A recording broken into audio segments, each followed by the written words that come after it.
चालू करू। नमस्कार, मी अमर पेंद्रे, भारतीय जनता पार्टी अनुसूचित जाती मोर्चा जिल्हा उपाध्यक्ष। आज आमच्या एक निदर्शनास अशी गोष्ट आलेली आहे की एवढ्या प्रगत युगामध्ये आणि आपण जात विरहित समाज करण्याच्या प्रयत्नात असताना सुद्धा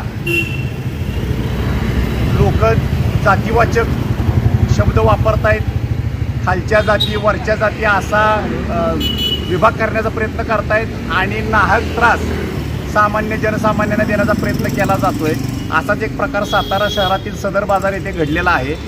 सिटी सर्वे नंबर 21 सदर बाजार येथील जागा श्रीमती अडसुळेताई यांना मंजूर झालेली मंजुरीसाठी प्रस्ताव केलेला असून सदर जागेच्या बाबतीत धन्यकुमार जोशी धवलचंद्र जोशी यांचा एक अर्ज आमच्या माहिती अधिकारात आम्ही माहिती काय घेतली असता हाती लागलेला आहे, जो माननीय कलेक्टर साहेब यांना देण्यात आलेला आहे।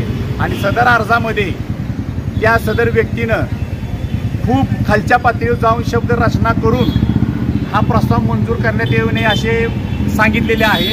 तर त्या अर्जामध्ये मी तुम्हाला अर्जाची प्रत देईन। त्या अर्जामध्ये सरळ महार जातीचा उल्लेख केलेला आहे आणि अच्युत म्हणून उल्लेख केलेला आहे। कुठं चाललोय आपण?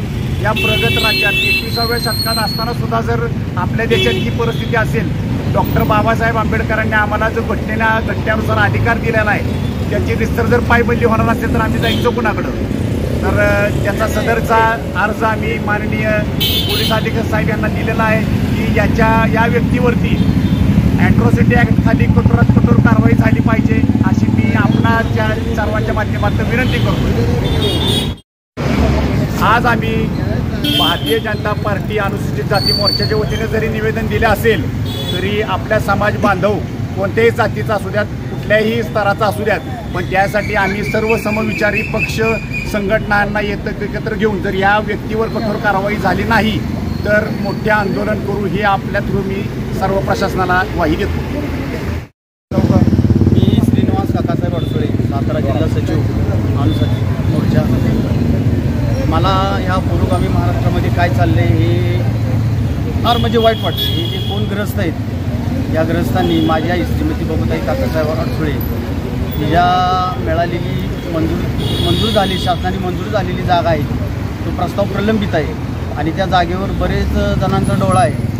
त्या जागेची माहिती काढून, ती जागा मोकळी असल्यामुळे त्या जागेची माहिती काढून सदर व्यक्ती यांनी जागेची बाबत माहिती मागवण्याचा त्यांना अधिकार आहे, तो त्यांना संविधानानं घटनेत दिला आहे। परंतु अर्जामध्ये जी भाषा त्यांनी वापरलेली आहे ती म्हणजे मला बोलण्याची सुद्धा इच्छा होत नाही। अशा पद्धतीची भाषा वापरणं योग्य नाही। याबाबत माननीय SP साहेब यांना आम्ही भेटलो, त्यांना निवेदन दिलं, त्यांना समजावून सांगितलं।